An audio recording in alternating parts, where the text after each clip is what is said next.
Thank you very much, the Right Honorable Prime Minister Raila Odinga. Ladies and gentlemen, let's take our seats. Thank you very much.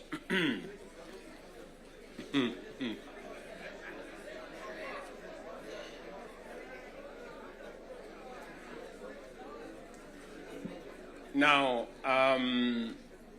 honorable members,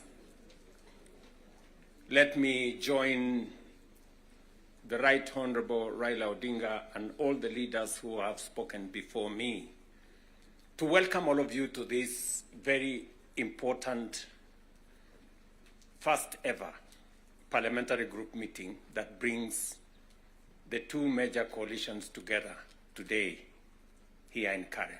Karibuni sana.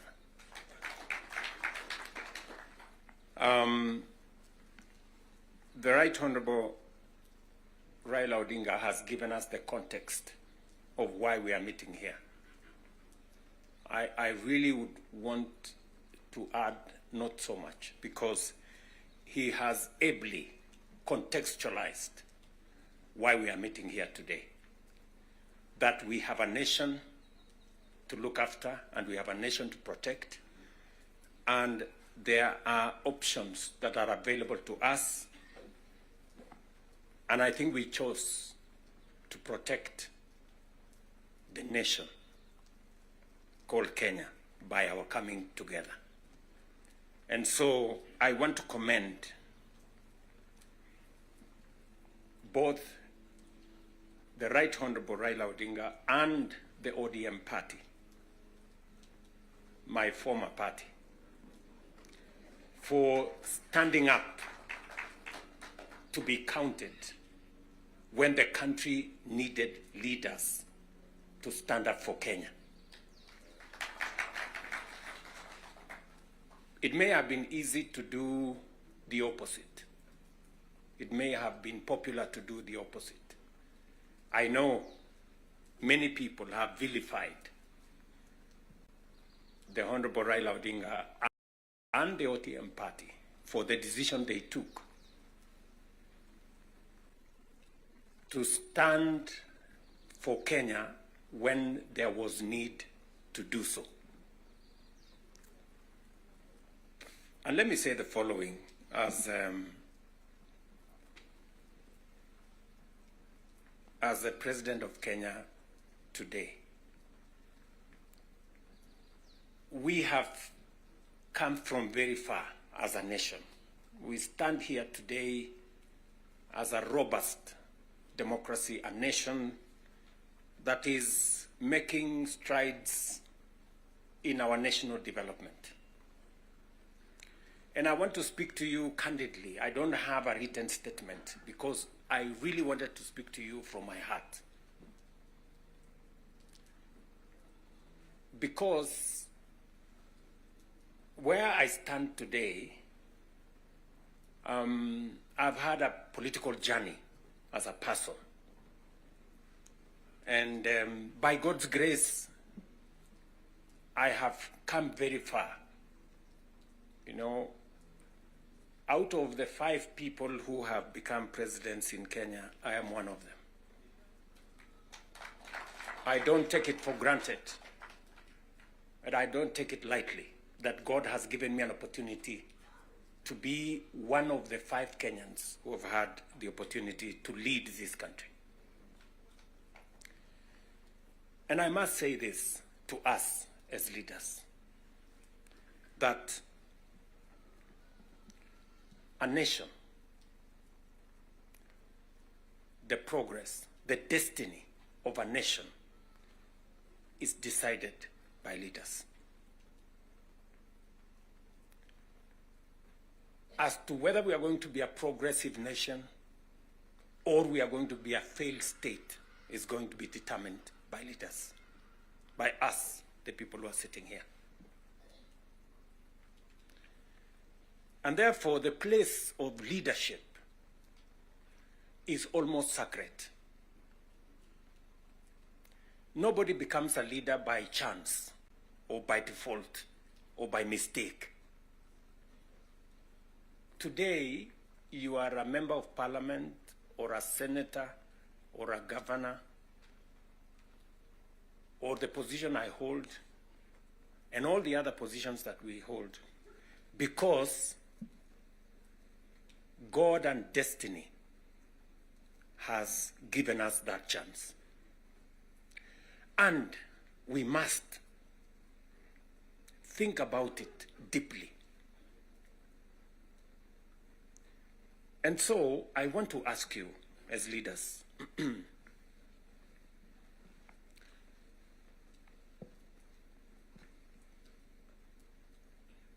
the Honorable Prime Minister has given us a history of countries. I will add to that list 2 countries. Singapore and Kenya were the same countries 60 years ago. Malaysia and Kenya were the same 60 years ago. But today, we play in different leagues. They have managed to progress to the first world. We are still where we are. The difference between what Singapore has become and what we are is leadership.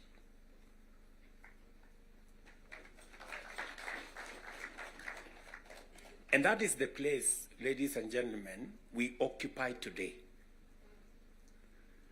So that you understand the importance, the sacred position you hold as a leader. Sometimes people want to ask, how do people who live in different houses, they have their own lives to pursue, but they wake up one morning on an election day and they go one after the other to 10,000, to 20,000, to 50,000 and elect you? You are not special. But it is a moment that God has given us as leaders. And therefore, we must do whatever we are doing, knowing very well that we have a heavy, almost sacred responsibility to the people we lead and to the nation of Kenya.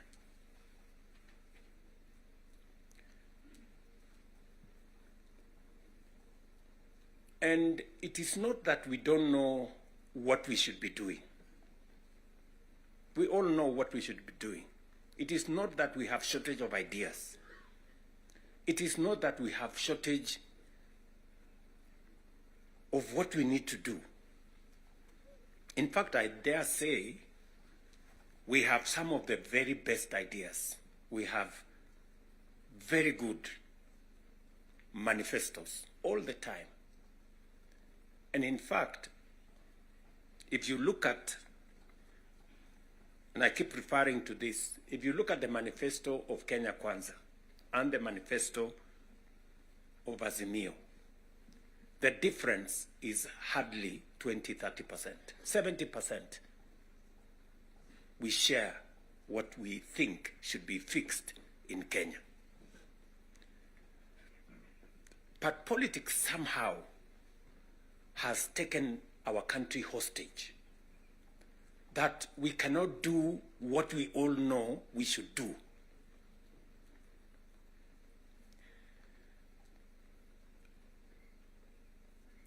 I have said that the difficulties that I face today as a president in Kenya are self-imposed.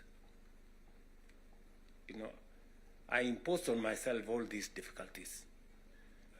Implementing the new funding model, implementing SHA, implementing housing, doing all those things. If I hadn't done any of those, I would be a very popular person, and but the country would not have moved anywhere. I am confident that if Raila had become president, he would be doing what I'm doing. Yes. he would be implementing SHA, he would be implementing housing, he would be doing reform in the education, he would be doing reform in agriculture. I know that for a fact because I have been in his school of leadership. That's the correct position. And he would be as unpopular or as he'd be having the same difficulties that I have today. But these are necessary for Kenya to change. Friends, we cannot change the country otherwise. And that is why he has the courage to stand here and tell you, let us stop the extortion. Yes. Very few leaders can stand here and tell you to stop the extortion that is going on in Parliament. I'm telling you the truth. Very few leaders. Because we like making peace with mediocrity. Oh, and they're trying to explain things that we shouldn't be explaining. Now let me ask you, friends, we are all friends here. Yeah, we are one team, or so I guess. This fellow who is called chairman of welfare in committees, what is their job? What is their job? Extortion, that's it. And that is what Prime Minister is saying.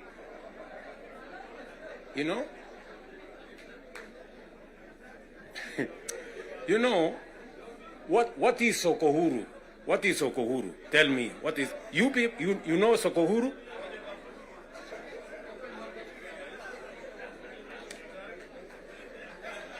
So, let me tell you. No, you see, and this is the same problem that we face. This is the same problem that we face. Because, look, for example, we passed the law that we all know, friends, we all know the problems we go through with fundraisings for people who have hospital bills. All of us. In your phones, you have WhatsApp groups. So-and-so has this, this condition, so-and-so has this condition, to contribute here. True or not true? Yes. But we don't want to fix it because it's difficult. But I must commend you. I must commend the members of National Assembly and Senate because you took the courage and passed the bills that today is beginning to solve the problem of health in Kenya. It may not happen instantly, but all of you can now see that there is a possibility that we can sort out the challenge of health and health delivery in Kenya. But because we had to be bold, we had to be bold and make the necessary decisions. Today, we are dealing with the crooked hospitals and health professionals who still want to steal from SHA and to steal from our health provision. And we will go after them and we will deal with them. So, what am I saying? I am saying the following. If we have to change Kenya, my friends, we have a historic opportunity today with this broad-based government, we have a historic opportunity to unleash the full potential of Kenya. We all believe, I do, that Kenya is a very great country, this country of ours. There is absolutely no reason why Kenya is not like Singapore. We have what it takes. Let me repeat. We have what it takes to measure up to the countries in the first world. Yes, we do. Yes, we do.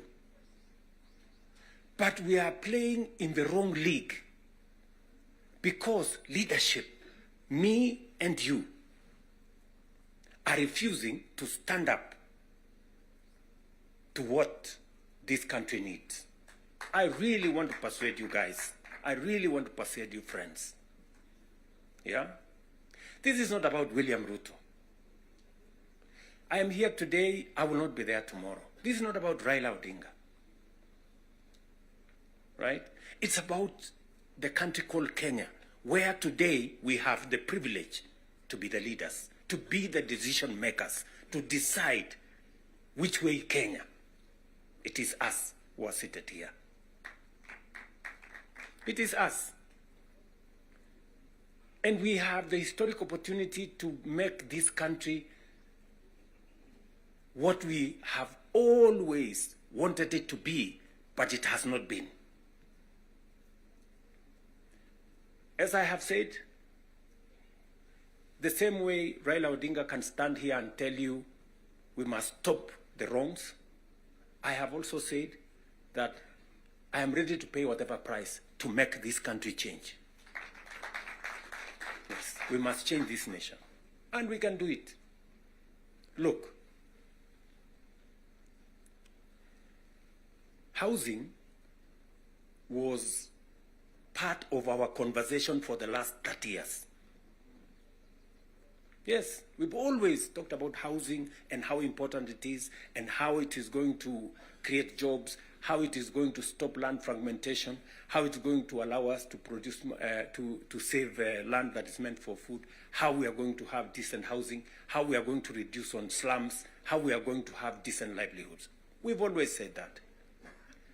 The Right Honorable Raila Odinga tried with the first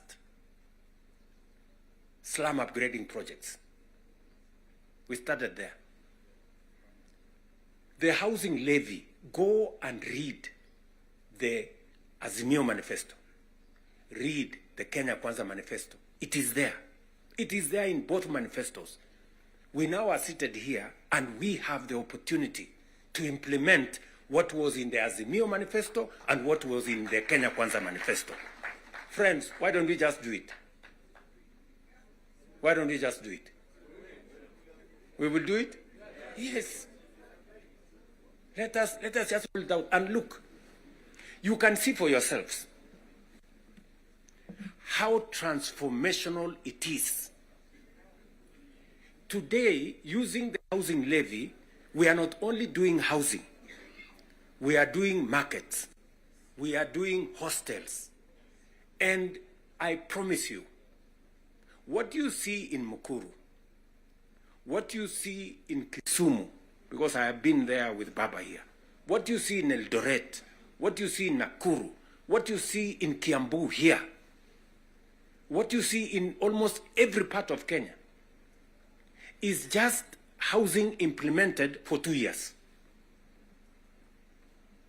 And you can already see the kind of impact it is having, the number of jobs it is creating, the way it is bringing change in our towns and cities. Friends, if we were to do this for 10 years, if we were to do this for 20 years, and this is a project that has been delayed, we are supposed to have done this 30 years ago. Tell me, if housing was implemented 30 years ago, how Kenya would be looking today. We wouldn't be different from Singapore. We may have started late, but we now have a chance to do it. I want to ask you, I want to request you for us to come together. And we are not coming together so that any one of us can get anything. We are coming together so that we can transform this country. And it is possible in our lifetime to change Kenya. In our lifetime. We now have maybe 320, 350,000 young people working in that space. We could double that to 700 in the next 2-3 months. We could scale up that to 1 million by next year. And we can energize the transformation of our country. That is why we are sitting here. That is why Baba and I have called this PG. Baba has told you we are here for Kenya. I am buttressing what we are saying, what he is saying, by telling you what we can achieve together. What we can do in our agricultural transformation. If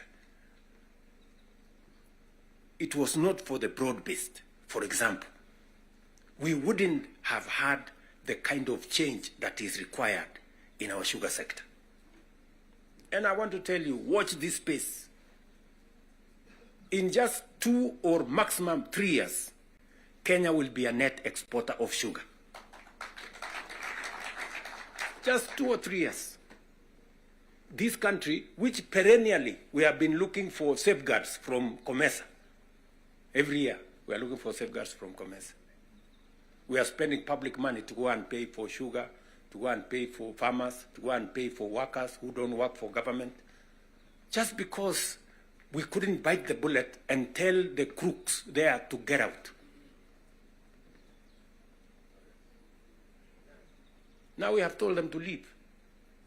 And I want to promise you, I want you to hold me to it. We are going to change the sugar sector.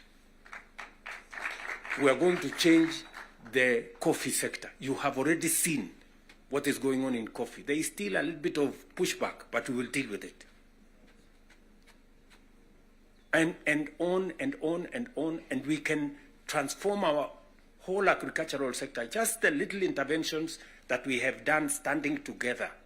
You people in Parliament making sure that we are subsidizing production. And I must commend, Parliament has always provided money for us to support the production of the country, either through fertilizer or seeds or other interventions when we have brought it to Parliament. So you're part of the making of the history of our nation. Just imagine we have reduced the imports of maize, for example, by 70%. Reduced the imports of sugar by 70%. And we can make that progress if we are focused on where we want to go. And that is the reason why we have to make the decisions that we have made work. It is the reason why Baba and I have appointed Agnes Zani and her team, so that what brought us together, we don't forget. The 10-point agenda that we have signed buttresses what is actually in our manifestos. The NADCO report, we all know what it is supposed to achieve. And if we stand together, we can achieve all the legislation that is recommended by the NADCO report. Parliament has what it takes, to do this. For Kenya, we can do it. And I want to persuade this PG to work with us and for all of us to be committed to this exercise. Protecting devolution. There is need for us as a nation to distinguish between governance and devolution. The governor is not devolution. The governor is a person.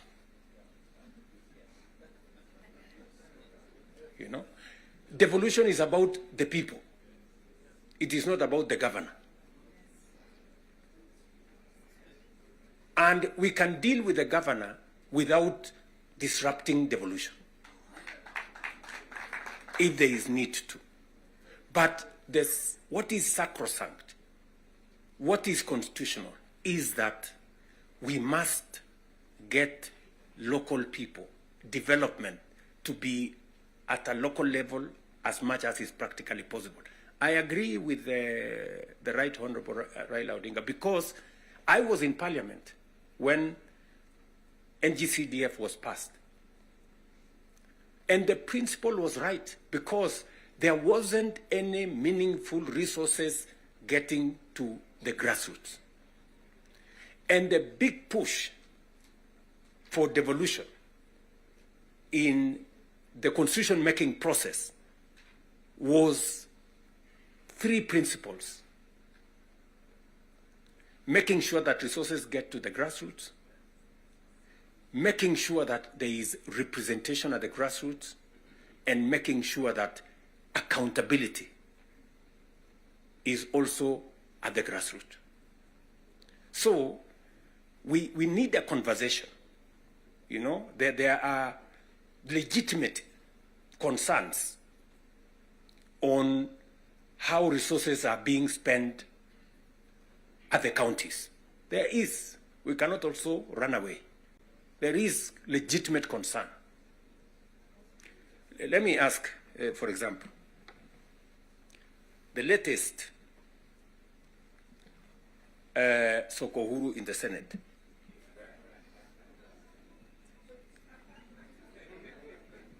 Because you have to accept, you know, by virtue of the position I hold today, I am a consumer of raw intelligence. I know what's going on. Where does somebody find 150 million? Where? Huh?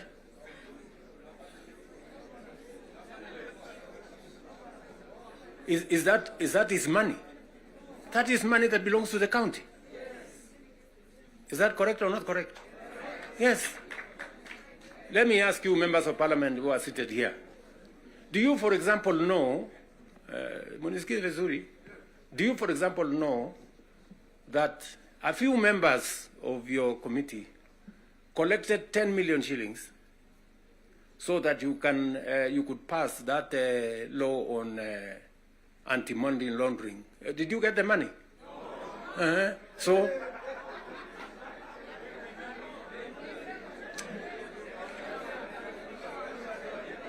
So, going forward, si tunataka tukubaliane, si we are one team. Yes, there are people who are destroying the credibility of Parliament. And they are collecting money in the name of Parliament. And some of the time, or most of the time, that money never gets to Parliament, it gets to a few people. We are not going to shame them.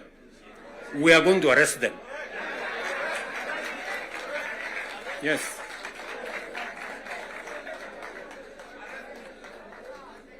Do we agree? Do we agree? Yes. Whoever is giving and whoever is being given and whoever is doing whatever it is, we sort them out. Because the reality, friends, the reality is that there is a problem. And we all know here, tukitaka tukusema ukweli, there is a problem. And unless we sort it out, we are going to destroy our nation. We are going to destroy this nation unless we sort it out. And we must be as candid to ourselves here as we are candid in implementing what is transformational for Kenya. Tunaelewana? Now, let me say this. We must make sure that we get resources to the grassroots, but we also must make sure that the resources that get to the grassroots is used for the people, not other ways. I want to persuade you. We have a robust program. We have, I think, close to 8 or 9 different programs targeting our young people. And how we can meaningfully engage them in employment and other interventions that benefit the young people of our nation. I will say this. We spend close to 650 billion shillings every year in education, making sure that our young people go through primary school, ECD, primary school, junior school, secondary school, TVETs, and universities. We must equally have clarity in how these 650 billion shillings we spend every year, at the end of the day, how do we recover that money? By making sure that our young people become a resource for the development of our nation instead of being a problem to our nation. We must do that. And there are 6, 7 interventions that have gone through Parliament. Housing is one of them. Export of labor is another one. Digital jobs, and every member of Parliament here, especially of the National Assembly, you have resources to do ICT hubs. I remember discussing with Sirma there, chairman of NGCDF. I remember discussing with Kiarie, the chairman of ICT. And if there are any issues that concern, sometimes maybe we have a problem with resources, Mbadi is here. He knows that if there are resources that needs to be made available, is for us to provide interventions for young people to get an opportunity to work. You know very well that we can create hundreds of thousands of jobs in the digital space. You are aware of what we are doing in Nyota. You are aware of what we are doing in KJet. And if you don't, we should be able to explain to you so that you become part of the people, because you speak to hundreds of thousands of people every weekend, every day, as you go about your responsibilities, how they can tap into these opportunities and create livelihoods for the young people of our country so that they too can make a contribution towards making Kenya what we all want it to be. And I can continue, and I can continue on all the other aspects that we have worked on. We agreed that we must have a conversation on national debt because it has the potential to threaten our development. It is the reason why my good friend Mbadi and I have been in many different places, and we have done the most that we could to contain the issue of debt. We have gone out of our way to look for alternative sources of funding so that we don't always go to borrow. We have gone the route of securitization. We've gone the route of private-public partnerships. You know very well that we will be starting the construction of the road all the way to Mau Summit from here, Ironi. We are not going to be spending any debt money from government. The road is going to be built on private-public partnership. You know very well that we are going to begin the railway going all the way from Naivasha to Kisumu all the way to Malaba. We are not going to be spending money from debt like we did with the first section of the railway. We are going to be using public-private partnership to do that road. And many others that we have, we are thinking outside the box so that we can craft alternative mechanisms of delivering on public infrastructure or public goods without necessarily endangering the country with national debt. So we are working at it. It is part of the recommendation of the 10-point agenda that we must deal with. And we are seized with that matter. We will be giving, Mbadi and company will be giving a report to Zani's committee on what practical steps are we making to respond to the issues in the 10-point agenda. What are we doing about the young people? We will be able to tell Zani and the PG And the PG should be there to monitor what we are doing so that we not only do it for us, but we also do it for the people that we represent. And finally, because I do not want to belabor the point, I said we have a historic opportunity. It is not always that protagonists come together to look at the greater interests of the country. But God has given us this opportunity. And I must commend Baba here, because very few leaders have the courage and the mettle to withstand criticism and stand for the nation. Very few people. Very few people. Many people look for what is convenient, what is popular, even if it is wrong, and they want to pander to it. But when a nation's destiny is at stake, you need statesmen, you need people who have the courage to put Kenya first and everything else secondary. So, what am I saying in conclusion? I am saying Zani and team have a job to do.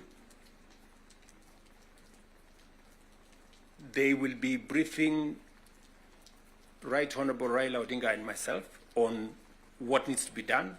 We will be able then to guide what will be happening, what the executive need to do, what the legislature, the role the legislature need to play, and the role others may need to play. And as we do that, we will need another opportunity to be granular. Today was the first occasion for us to deal with this.